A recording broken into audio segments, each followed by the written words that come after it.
CEIP, Casa Espírita Ilha de Paquetá, trazendo conhecimento através do decodificador Allan Kardec, consolando corações, mostrando o caminho do aprimoramento moral, despertando o espírito imortal em cada um de nós através da doutrina espírita, concedendo o pão do espírito que nos fortalece, dando sentido à vida.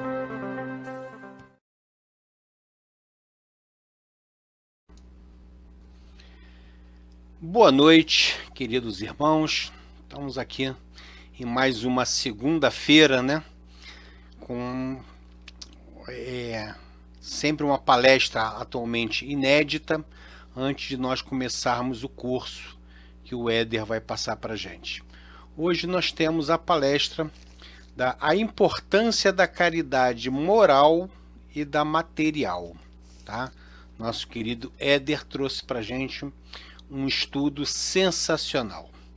Mas vamos lá, como é de praxe, vamos trazer a nossa irmã Nízia. Nízia, é com você. Doce Maria, de João Cabete. Nízia Maria no teclado. Essa música é sensacional, muito linda.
Doce Maria, é linda esta música. Obrigado, Nízia, muito obrigado mesmo.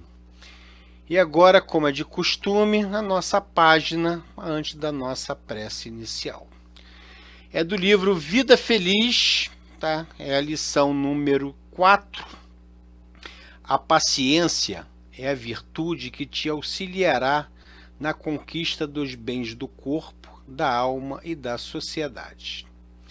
Ela ensina a técnica de como se deve aguardar, quando não se pode ter imediatamente o que se deseja. Jamais te irrites. A paciência te auxiliará a tudo vencer. Joana de Ângeles. É linda, né? Joana traz sempre mensagens muito edificantes para a gente. E aquilo, quando você tem um problema, não consegue resolver, você tem que ter paciência mesmo e aguardar. Não adianta se desesperar, né? A paciência é uma virtude que te auxilia no seu dia a dia, né? Então, deixa a imagem da Joana e vamos fazer uma prece curta. Jesus, mestre querido, mestre amado, neste momento de comunhão com a espiritualidade, nós te rogamos que possamos ter um estudo tranquilo, harmonioso, que nosso irmão Éder tenha sempre a sabedoria daquilo que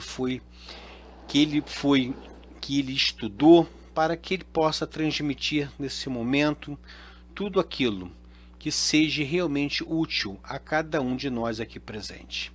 Fique conosco, Senhor Jesus, agora e sempre, graças a Deus, que assim seja. Então, deixa eu tirar aqui. E agora é com você, Éder, meu querido. Bom trabalho para você. Prezados amigos, estamos aqui hoje para um papo fraterno. Meu nome é Éder, eu sou da comunidade espírita Consolador de Copacabana. Estamos juntos nesse encontro online para falar sobre a caridade espiritual e a caridade espiritual ou moral e a caridade material. Por que eu defini esse estudo? Porque muitas pessoas, elas, não sei se por falta de esclarecimento, elas às vezes não acreditam que a caridade moral ela é tão importante quanto a material ou até mais. Alguns trabalhadores, companheiros nossos, que labutam na doutrina espírita há bastante tempo, eles, digamos assim, não dão o devido valor aos estudos doutrinários. Eles acham que o trabalho assistencial deve ser o carro-chefe da casa espírita. E não digo que não seja. Porém, fazendo um estudo mais aprofundado, a gente observa que tanto a caridade moral como a caridade material devem andar de mãos juntas. E aí vocês poderiam até perguntar por quê. Vamos por partes. Vamos por partes. Nós não devemos privilegiar a caridade material em prejuízo à caridade moral e vice-versa. Cada uma tem o seu espaço, cada uma tem o seu lugar no trabalho da casa espírita, no trabalho para com os necessitados. Vamos tentar entender, partindo do princípio que estamos vendo esse assunto pela primeira vez. Quando nós vamos a uma reunião pública, aonde o expositor desenvolve um tema de maneira bastante didática e elucidativa, ele provoca no nosso mundo mental um questionamento que se desdobra. E esse desdobramento, ele pode modificar a nossa estrutura de pensamento, de maneira a passarmos a ver a vida sob um novo prisma. E essa mudança no enfoque do mundo espiritual faz com que nós modifiquemos a nossa trajetória de vida. Cada pessoa tem um ritmo diferente de assimilação de conhecimento de ordem moral. Então, às vezes, a gente explica um determinado assunto, uns entendem, outros ouvem apenas. Eu digo até que existe uma diferença entre você ouvir, entender e compreender. Então, alguns ouvem, conhecem o assunto, e outros o compreendem na sua essência. Olha a diferença. Onde que eu estou querendo chegar com isso? Que a gente observa que alguns espíritos que se apresentam nas reuniões de desobsessão deixam claro que conheceram aquelas informações. Conheceram um pouco da doutrina espírita em palestras públicas, mas não compreenderam na essência onde o orador quis chegar. Mas já é um passo, porque o indivíduo ele não fica totalmente alienado em relação à verdade espiritual. Ele, digamos assim, ele tem um conhecimento superficial da doutrina, mas ele não tem uma compreensão exata do que ele deveria ou poderia ter. Esse conhecimento mais aprofundado, essa compreensão mais aprofundada, ela só vai se dar através de um estudo sistematizado. Eu tiro, por exemplo, a minha vivência na casa espírita. Durante muitos anos, convivendo no Consolador Comunidade Espírita Cristã, como eu comentei aqui em Copacabana, eu tive a oportunidade de conhecer a doutrina espírita. Conheci por intermédio de vários oradores, assistindo palestras, mas depois de algum tempo, aquele conhecimento começou a produzir uma compreensão da verdade. E essa compreensão da verdade, ela começou homeopaticamente, sejamos sinceros, homeopaticamente, a mudar o teor dos meus pensamentos, mudar a maneira com que eu enxergava a realidade. Mudando pontos de vista. Mas isso é um processo lento, não é um processo rápido, a não ser que nós fôssemos espíritos evoluídos. E com isso a gente observa que o processo de esclarecimento ele é muito homeopático. Ele é uma coisa pela vida inteira. E com isso o indivíduo, embora ele frequente a casa espírita, ele precisa do conhecimento doutrinário. Ele precisa do estudo sistematizado, porque determinadas mudanças de ponto de vista da sua estrutura mental só vão ocorrer com o passar de algum tempo. E a gente observa isso em algumas obras doutrinárias. Aí é que vem o ponto mais interessante. Quando, por exemplo, vou pegar uma obra que eu tenho lido com mais frequência, Memórias de um Suicida, de Camilo Castelo Branco. Eu tenho usado muito essa obra para citar exemplo, porque eu estou considerando ela uma obra muito emblemática, sejamos sinceros. É um verdadeiro tratado mediúnico se for estudado nos mínimos detalhes. E Camilo Castelo Branco, personagem principal, ele questiona com o Padre Anselmo, se eu não me engano, o Padre João, porque tem uns personagens ali que se apresentam na colônia, no Hospital Maria de Nazaré, na condição de sacerdotes. Eles se apresentam e Camilo Castelo Branco pergunta uma coisa muito interessante. Alguns dos internos da colônia estavam sendo preparados para reencarnar, mas estavam numa condição tão deplorável que Camilo Castelo Branco questiona: não seria interessante eles permanecerem mais tempo aqui na colônia com a gente, eles convivendo um pouco mais conosco, eles não iriam tirar um pouco mais de proveito de todo o estudo que nós estamos tendo aqui, dessa convivência fraterna, dessas visitas às alas das enfermarias? E o sacerdote respondeu algo que eu me surpreendi.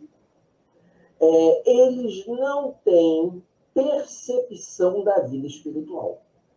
Por não terem essa percepção, não se darem conta que desencarnaram, não conseguirem acompanhar o raciocínio preciso do que se passa aqui pela diferença vibratória que eles se encontram em relação a nós, não faz sentido permanecerem aqui. Eles precisam retornar a um corpo físico para viverem uma experiência terrena, porque o padrão vibratório deles está muito materializado em relação ao nosso. Então, quando nós estamos numa casa espírita, procurando de forma didática, porque eu insisto nisso, eu vou bater sempre nessa tecla, nós temos que fazer um estudo didático de maneira que a grande maioria das pessoas, pelo menos, entenda o que nós estamos querendo dizer. De uma forma mais ampla, facilitando futuramente a compreensão. Nós precisamos entender que nós estamos presos a um corpo físico de carne, mas somos espíritos imortais. E que vamos sobreviver à morte desse corpo físico. Esse espírito preexistia à criação desse corpo e vai continuar existindo após a morte desse corpo. Então, esse é um ponto central que nós temos que divulgar nas reuniões públicas. E quando você vai informando de maneira muito didática, elucidativa, aos encarnados, você também atinge aos desencarnados, que estão presos a esses encarnados por associação mental. Como assim associação mental? Nós não estamos sozinhos mentalmente falando, nós estamos ligados em rede. Exatamente como a garotada quando se conecta na internet. No livro Pensamento e Vida de Emmanuel, existe uma passagem que Emmanuel deixa muito clara, que todos os encarnados estão por associação mental ligado a outros desencarnados e encarnados também. Então, se nós estamos por associação conectados mentalmente a outros espíritos encarnados e desencarnados, nós vamos influenciar e vamos ser influenciados. E se nós modificamos o teor das nossas formas de pensamento, nós vamos também ajudar esses outros companheiros. Então, vejam bem a importância disso aí. O indivíduo, ao receber o estudo evangélico, doutrinário, ele vai percebendo coisas que, muitas das vezes, no plano espiritual, ele não consegue perceber. E os amigos desencarnados, eles não podem dar um choque de realidade naquele que acabou de desencarnar, porque ele poderia entrar no processo de perturbação. Então, os amigos espirituais, eles vão oferecendo para aquele que desencarnou as condições propícias para perceber que ele não está mais na Terra encarnado, e sim desencarnado, embora a sensação física seja de que ele ainda esteja vivo, falando português claro. Porém, durante a doutrinação, numa reunião pública, porque toda reunião pública não deixa de ser uma doutrinação e uma evangelização, a gente vai tentando chamar a atenção das pessoas para alguns detalhes da vida material e da vida espiritual, para que a pessoa possa ir se informando. Por que eu estou dizendo isso? Nem todos os companheiros de uma assembleia, de uma assistência de uma casa espírita, tiveram oportunidade, nas últimas encarnações, de, ao chegarem no mundo espiritual, ou despertarem no mundo espiritual, falando português mais claro, se darem conta que haviam desencarnado. Ficaram numa espécie de transe sonambúlico e não perceberam que haviam desencarnado. E por mais que os mentores tenham tentado, ou por medo, ou por falta de informação, eles não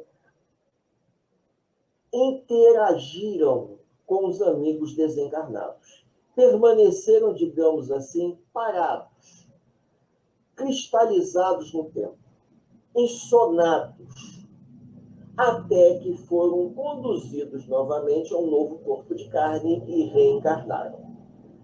Poucos são aqueles que despertam no plano espiritual como se tivessem, digamos assim, dormido em uma enfermaria de um hospital e acordado em outra. E conversando com o enfermeiro naturalmente. Então, como isso é muito pouco, o índice de companheiros que desencarnam e despertam no plano espiritual lúcidos, a ponto de se darem conta de tudo que está acontecendo em volta, e depois serem esclarecidos de maneira mais gradativa pelos desencarnados, é muito pequeno.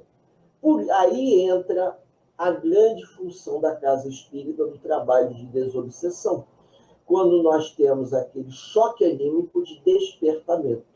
E no despertamento, a gente observa, por exemplo, que muitos companheiros que são levados até a mesa mediúnica pelos amigos espirituais, ao entrarem em contato com o médium, despertam e aí se dão conta que desencarnaram. Aí esses podem ser ajudados. Mas aqueles, como a fila é muito grande, e aqueles que não tiveram oportunidade, eles vão, infelizmente, terem que retornar ao mundo material sem ter percebido o período entre uma encarnação e outra, que nós chamaríamos, ou chamamos, o período que se encontram na erraticidade. Daí que vem aquela expressão espírito errante. Tá? Numa encarnação para outro indivíduo está na erraticidade, mas ele não se deu conta de nada, ele ficou, digamos assim, cristalizado nas suas formas de pensamento. Isso me faz lembrar muito aquele livro do André Luiz, Mensageiros, com aquela passagem quando o André Luiz visita Alfredo e Amália, que encontra aqueles que dormem.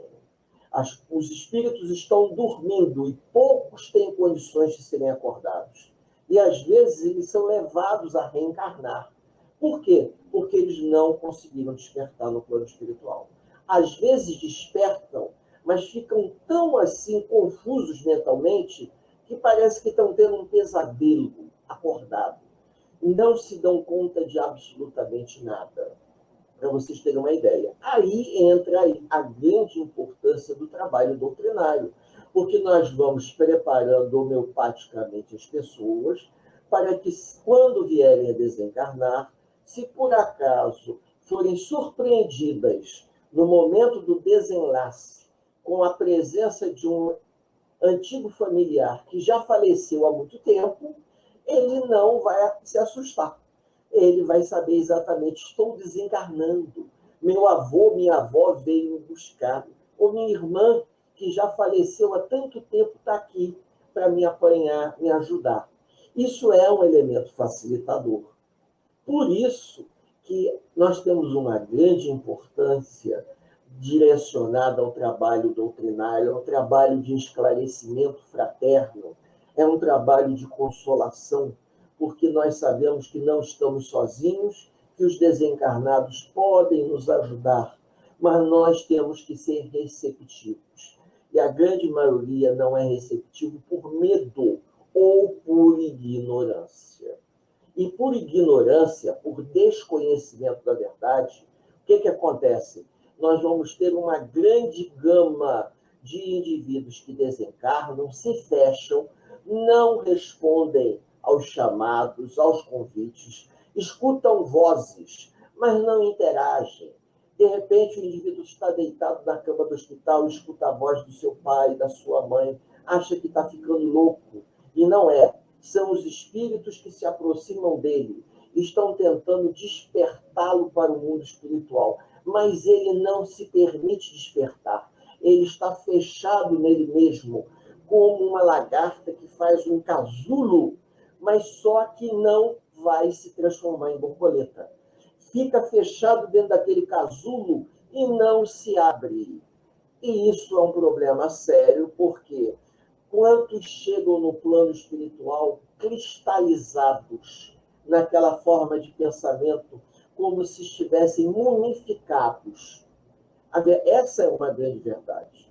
Então, o trabalho doutrinário, que é feito na casa espírita, ajuda encarnados que estão na assistência e a grande quantidade de desencarnados que assistem também. Porque, segundo nos contam os benfeitores espirituais, muitos desses espíritos são levados para as reuniões públicas e ficam ali. E as energias que os médiuns irradiam junto com a assistência pode ajudar alguns companheiros a acordarem. E André Luiz nos mostra isso no livro Nos Domínios da Mediunidade, quando pessoas que desencarnaram e agora se apresentam só na condição espiritual, são espíritos, são levados e colocados numa assembleia à parte. E os desencarnados, que já têm experiência e conhecimento, vão dar passe neles. E tem uma passagem interessante que uma senhora que havia desencarnado sem ver, porque estava cega, ela volta a enxergar. Enxerga André Luiz e começa a falar alto, milagre, milagre.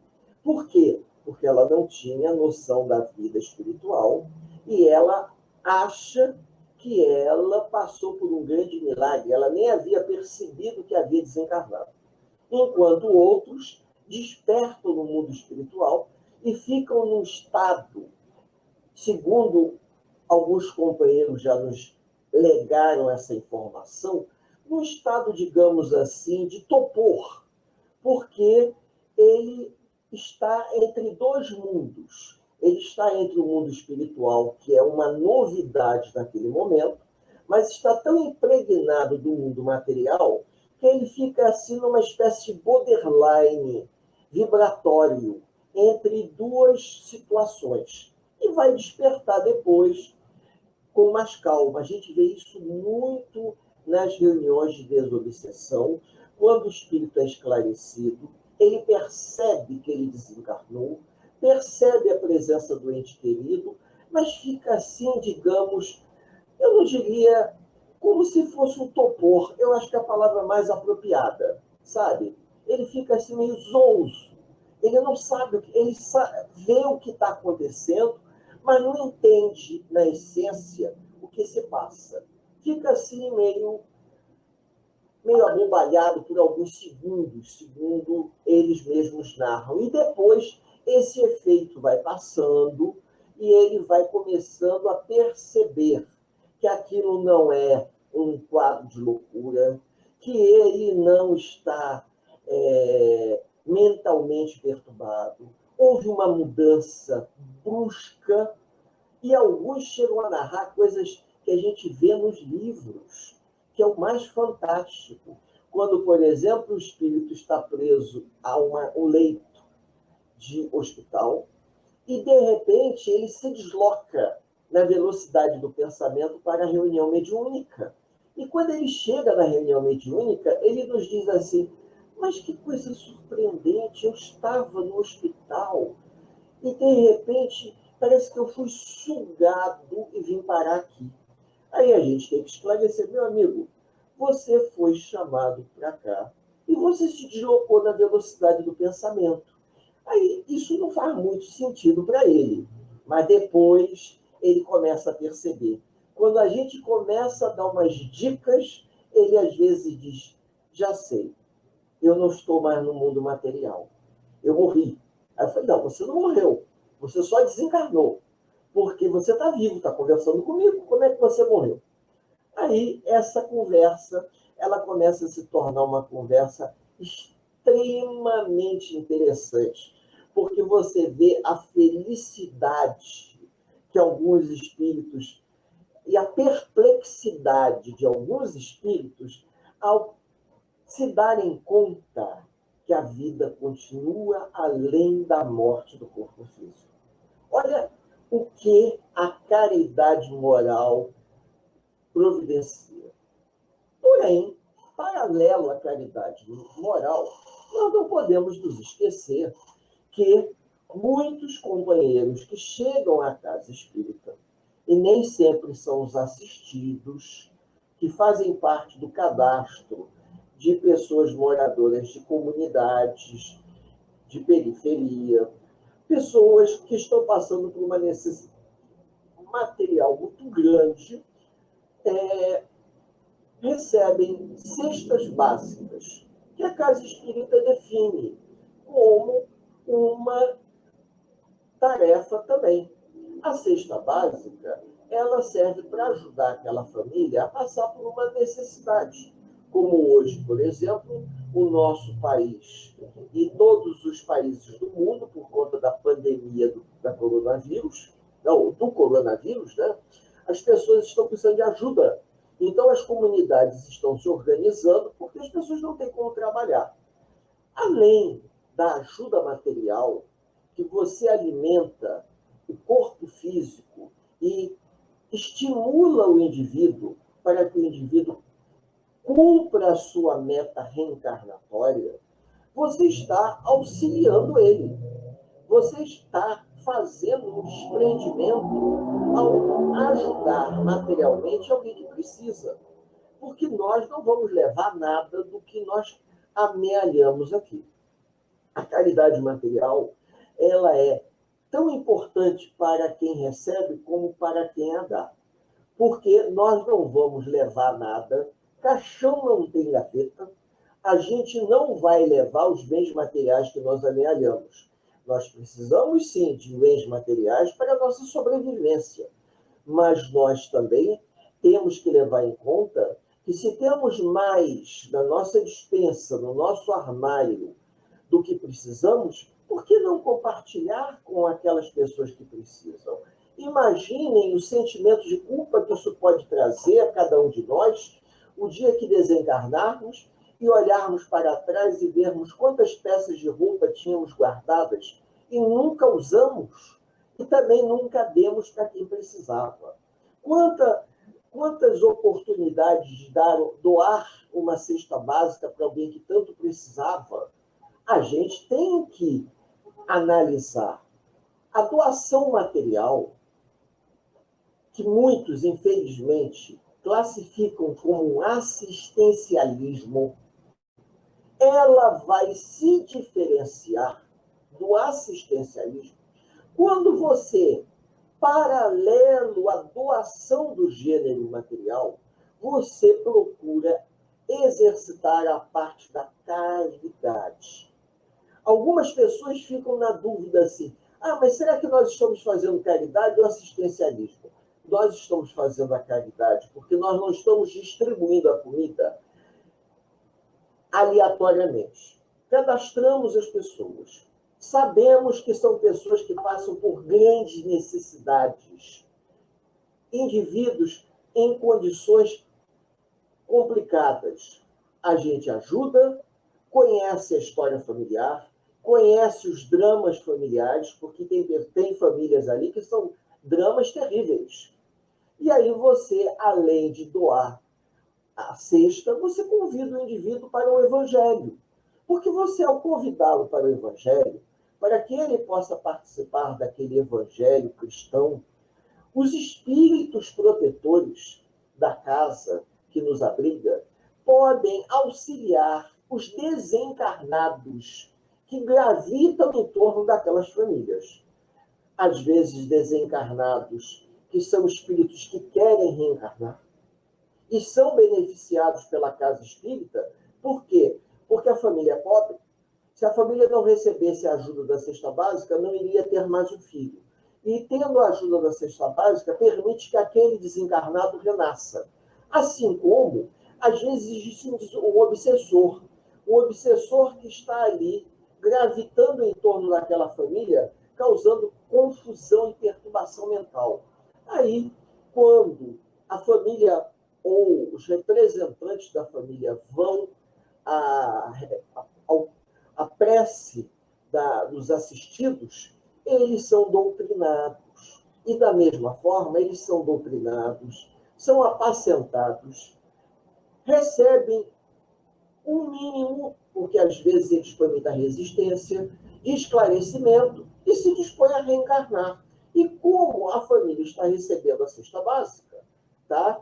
A gente tem condições de até antever que o antigo obsessor que prejudicava a evolução da família vai vir como um filho mais novo. Então, existem essas possibilidades de você conseguir alterar certas coisas, porque a distribuição da cesta básica, ela não é de forma assistencialista. A gente não entrega a cesta básica e as pessoas não vêm à casa espírita só para pegar a cesta básica. Essa é a grande diferença. Se fosse, aí a conversa era outra. Por quê? Porque você dava a cesta básica, o indivíduo ia embora e só voltava mês que vem para pegar uma cesta básica, você não ia ter ligação nenhuma com ele. Aí nós temos a grande diferença do assistencialismo da caridade. A caridade, ela está agregada à atenção moral e atenção material. Então, quando nós praticamos a caridade material agregada à caridade moral, nós não fazemos o assistencialismo. Essa diferença, muito poucos percebem. Por quê? Porque eles acham que quando você faz uma caridade material, a caridade material passa. E, de fato, passa se for assistencialismo. Se for um assistencialismo do indivíduo chegar na instituição, não importa qual seja, para pegar uma roupa usada em bom estado, uma cesta básica, ou comer, ele vai ali, come e vai embora. Ele não estabelece com aquele local nenhum tipo de relação afetiva. Aí sim, nós poderíamos dizer que a caridade material, nessas condições, ela deixa a desejar se comparada à caridade espiritual. Agora, quando você associa a caridade material à caridade moral, tá? Você aí sim tem a verdadeira, eu até me tornei um pouco repetitivo aqui, né? Você tem o verdadeiro ato de ajudar. Por que o ato de ajudar? Porque você esclarece, oferece o pão para alimentar o corpo, mas ao mesmo tempo oferece o pão para alimentar o espírito e esclarecê-lo. É isso que muitas das vezes as pessoas questionam. Alguns gostariam de chegar na instituição e receber apenas ajuda material, sem vínculo nenhum. Tem lugares que até fazem, e eu respeito isso. Respeito porque o país é muito grande, existe uma diversidade muito grande, me lembrando muito aquela passagem do Betinho, quem tem fome tem pressa, é verdade? Mas, se nós pensarmos na ideia da conjugação da caridade material com a caridade moral, tá? Você precisa criar uma vinculação. O que, às vezes, a gente não consegue entender só quando você vive um pouco mais. O trabalho de desobsessão, às vezes nós somos assim, brindados, que a palavra é essa, por manifestações espirituais que nos deixam de queixo caído. Nós tivemos um companheiro que já desencarnou, chamado Sr. Otávio. O Sr. Otávio era um médium, já era com uma certa idade, e era dentista. E o Sr. Otávio, além do trabalho na casa espírita, ele fazia um trabalho social, aonde, como dentista, ele ia até a São Cristã Vicente Moretti, lá na Rua Maravilha, em Bangu, eu não sei se alguém conhece, que atende crianças excepcionais. E como dentista, ele usava a sua experiência como dentista para fazer uma higienização na boca daquelas crianças que não escovavam os dentes. Então ele ia e procurava verificar o que ele podia fazer para ajudar. Ele não tinha como levar um consultório portátil, né? Mas ele levava alguma coisa, pelo menos uma massa para tapar uma cárie, para limpar, para fazer tirar um tártaro, alguma coisa assim. E nós fomos surpreendidos no trabalho de mediúnico, tá? Vou usar a palavra mediúnico, a mesa mediúnica, eu acho que fica uma coisa mais elegante falar do que só reunião de desobsessão. E no trabalho mediúnico, nós tivemos a grata surpresa de receber um antigo interno lá da Ação Cristã Vicente Moretti, que havia desencarnado. E esse menino, ele era um garoto, foi lá, acompanhado do Aurino Costa, que eu tive a oportunidade de conhecer, lá no Centro Espírita Leon Denis, em Bento Ribeiro, no início dos anos 80. Ele esteve lá porque o Aurino era o responsável pela Ação Cristã Vicente Moretti. E aí ele deu passividade pelo intermédio do médium e disse para a gente o seguinte: eu estou aqui, seu Aurino me trouxe aqui para me agradecer. Agradecer quando o senhor ia lá limpar os dentes da gente. Olha, foi um negócio tão bonito, porque a gente vê que o esclarecimento que nos é oferecido pela espiritualidade vai além da nossa imaginação, muito além. E a gente, às vezes, fica assim, perplexo diante de uma leitura, como no livro Memórias de um Suicida, quando Camilo Castelo Branco, conversando com o Padre João, como falei, o sacerdote, ou a sacerdote Anselmo, que eram dois sacerdotes, conversando com eles, e estava dizendo o seguinte, que eu achei assim fantástica a colocação. Mas o Camilo Castelo Branco, né, dizendo assim, mas vem cá, ele não teria condições de ficar com a gente aqui na colônia, aprender um pouco mais, para sair desse estado que ele se encontra. Aí o padre virou para o Camilo e disse assim, meu amigo, a lesão que ele causou no perispírito é tão grave, que ele vai ficar aqui cristalizado por décadas. O resultado prático dele ficar aqui conosco é mínimo. Será um sonho confuso, em que ele não vai perceber absolutamente nada. Ele precisa reencarnar. Ele vai reencarnar num corpo doente, porque a lesão que ele causou cometendo o ato extremo do suicídio causou uma deformação no perispírito tão grande que não temos outra saída a não ser enviá-lo de novo ao mundo material para reencarnar num corpo deficiente, porque a lesão que ele causou no perispírito vai contribuir para que ele tenha um corpo deficiente. Aí o Camilo falou assim, mas não tem como interceder?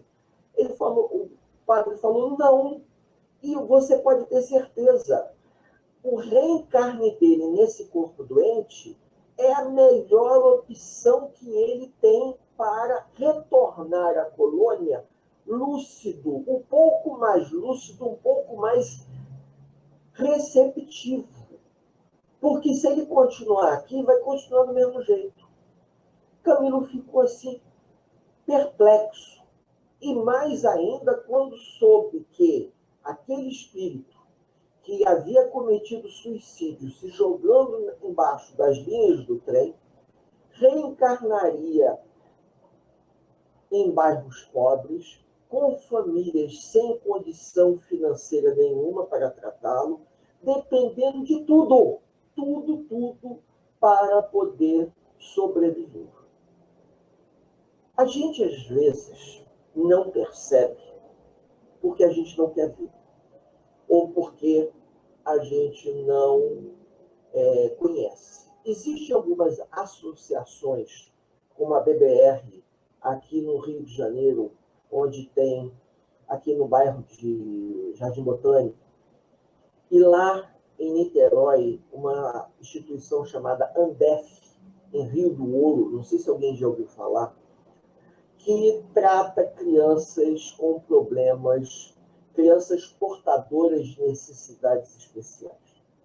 E a gente, às vezes, como eu tive a oportunidade de testemunhar, crianças carregadas no colo da mãe, muito deformadas. Deformações que tudo sugere, dentro dessa linha de raciocínio, que foram espíritos que foram contra as leis morais da vida, tirando a sua própria vida através de um ato extremo. E tiveram a bênção de reencarnar num corpo que é deficiente porque o perispírito está lesado. A gente precisa entender que a lesão cometida por ele próprio do perispírito vai contribuir para que esse perispírito forme um corpo orgânico deficiente. Essa explicação que a gente vê no livro Memórias de um Suicida vai desmistificar aquela ideia de que, muitas das vezes, a gente acha que o indivíduo está sendo penalizado por alguma coisa. Não. Ele está colhendo aquilo que ele plantou. Toda ação produz uma reação. Mas para que a gente possa entender isso e falar disso com um certo conhecimento, é preciso estudar. É preciso estudar, é preciso entender de forma quase que técnica. Aí entra o estudo doutrinário, para que a gente não cometa o equívoco dizendo que Deus penalizou aquela criatura. Deus não penaliza ninguém. O indivíduo é responsável pelas suas atitudes. Se nessa encarnação, por alguma razão, eu venho passar por uma doença muito grave, provavelmente eu pedi isso. Pedi à espiritualidade que me oferecesse a bênção da doença consoladora para que essa doença possa consertar melhor, alguma falha moral que eu, infelizmente, acabei adquirindo pelo mau uso do livre-arbítrio.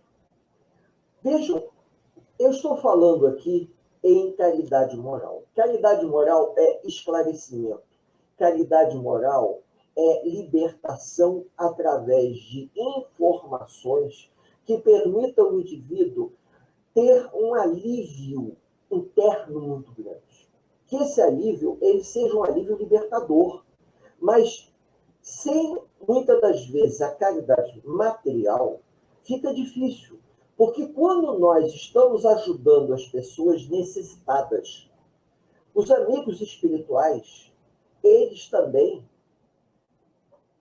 conduzem pessoas com graves problemas de sobrevivência para serem auxiliados pela casa espírita, porque, juntamente com o problema de sobrevivência do corpo, existe uma questão espiritual complexa. É muito difícil. É lógico que nós temos casos de pessoas com situações financeiras privilegiadas que arrastam problemas de obsessões muito grandes.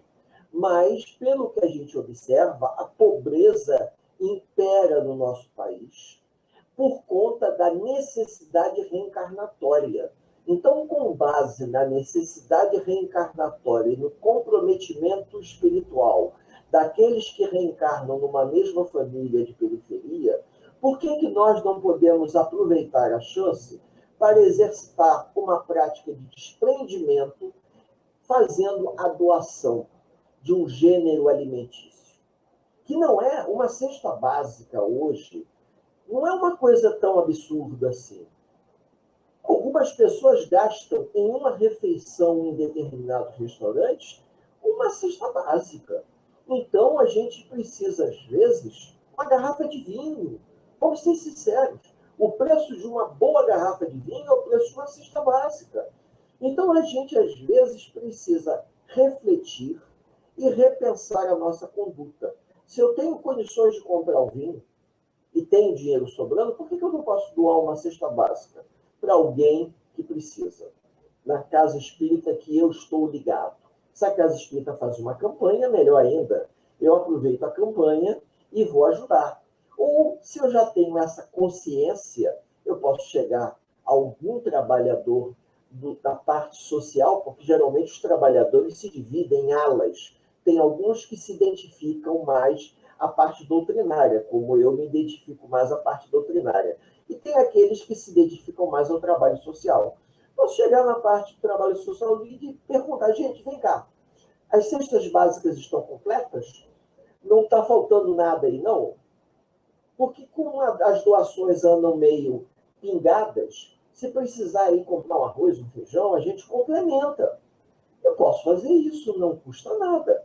Então, eu estou me desprendendo, estou me doando, estou tendo a consciência que o trabalho doutrinário é fundamental para o esclarecimento do espírito, para a libertação do espírito, que muitas das vezes fica preso a um leito de hospital, a um próprio hospital ou uma família, mas eu também estou aberto ao processo de desprendimento, vendo de vez em quando se eu tenho alguma roupa no armário que eu não uso mais, para doar para o Bazar do Centro, algum objeto em bom estado.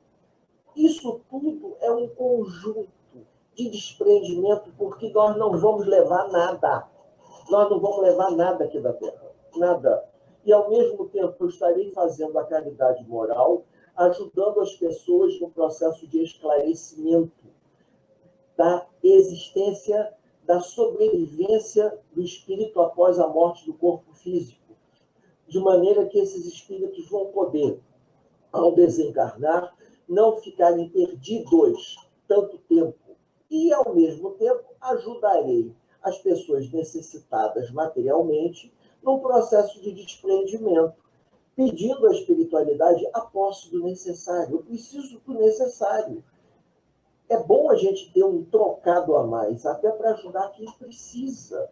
Então, vejam, nós estamos falando de 2 pontos que eu considero fundamental, que todo espírita deveria exercitar: a prática do amor através do trabalho de esclarecimento e do trabalho de desprendimento material, fazendo uma doação, por menos que você tenha condições. Lembrando aquela passagem tão importante do óbolo da viúva, mas contada pelos amigos espirituais, quando eles dizem que no Templo de Jerusalém entra um homem rico, um fariseu, com um saco de moedas e coloca naquele gasofiláceo, se eu não me engano, um nome diferente, que é o local onde você, o famoso local onde a gente põe as doações, a caixinha das doações.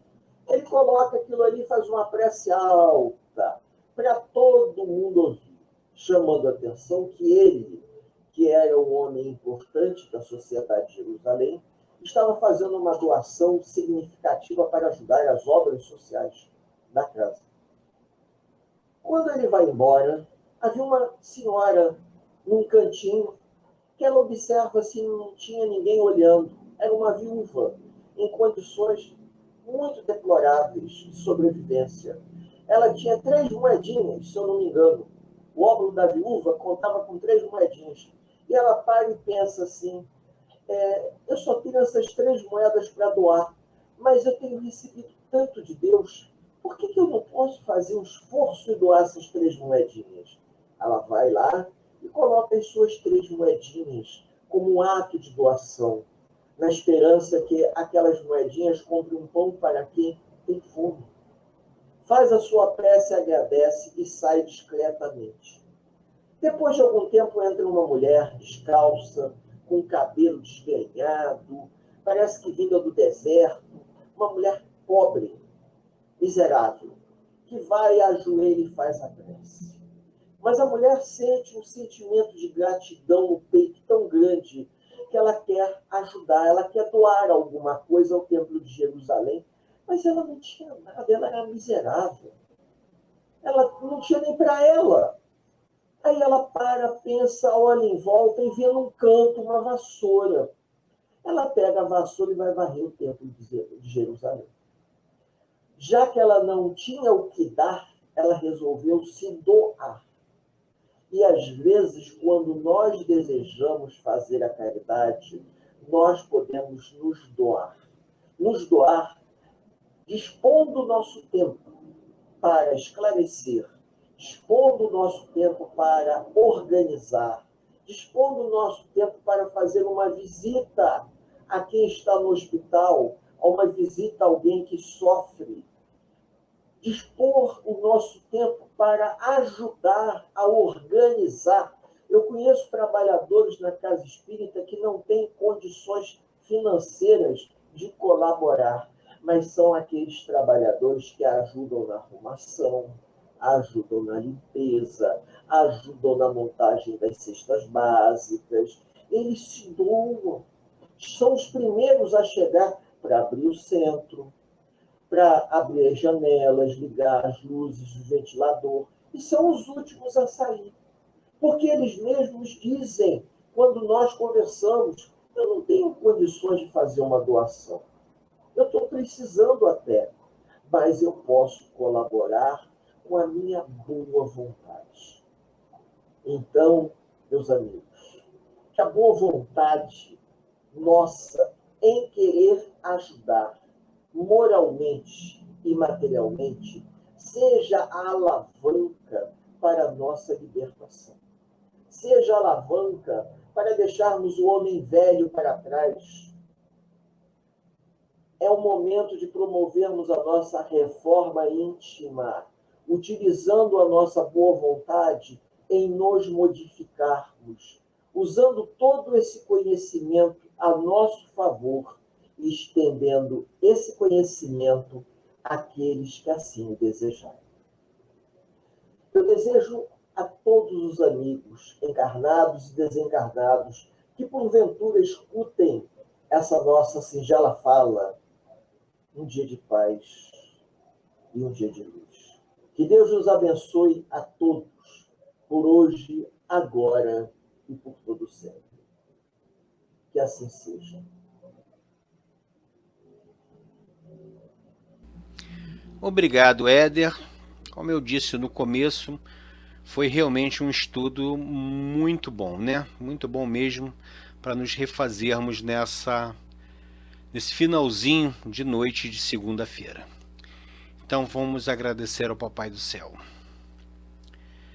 Deus nosso Pai, Jesus nosso Mestre, amigos espirituais, mentor da nossa casa espírita Ilha de Paquetá, que nesse momento que nós recolheremos ao sono físico, que nós possamos, Jesus, realmente descansar e sermos levados às esferas espirituais mais elevadas, para que no desdobramento do espírito nós possamos estudar, trabalhar e dar prosseguimento à evolução do nosso espírito. Obrigado, Jesus, que assim seja, graças a Deus. Nízia, tocar uma saideira para finalizar. Vamos lá.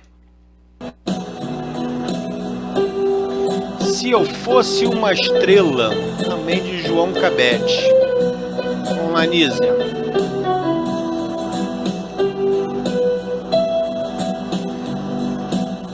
Quando a noite vem descendo com seu manto envolvendo a tristonha natureza,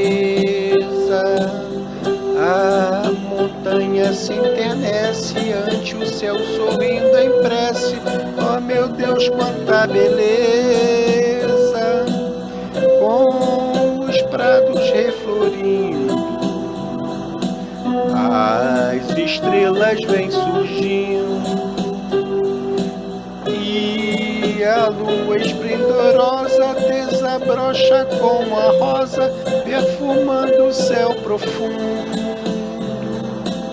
Os poetas comovidos fazem versos coloridos, despertando amor no mundo.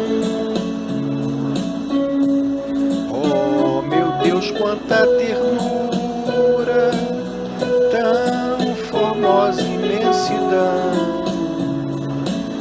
Quando a noite é mais escura, mais estrelas da amplidão. Ah, se eu fosse uma estrela no infinito a caminhar, levaria a sua luz para a terra iluminar. Ah, se eu fosse uma estrela no infinito a caminhar, levaria a sua luz para a terra iluminar. É isso aí, Nízia. Linda, linda, linda, linda. Muito obrigado, Nízia. E agora, finalizando aqui, vamos fechar com a nossa vinheta. Até quarta-feira, se Deus quiser. A Casa Espírita Ilha de Paquetá, CEIP, agradece a presença de todos. Deseja que tenhamos uma excelente noite de sono reparador, com descanso do corpo físico. E que nosso espírito possa emancipar-se em missão de trabalho no bem ou em estudos em esferas espirituais mais elevadas. Se você gosta do nosso trabalho, inscreva-se no canal, dê seu like e compartilhe com amigos para que mais e mais pessoas possam ter acesso à nossa doutrina consoladora. Divulgar o Espiritismo também é caridade. Fique com Deus e que a paz de Jesus vos guie.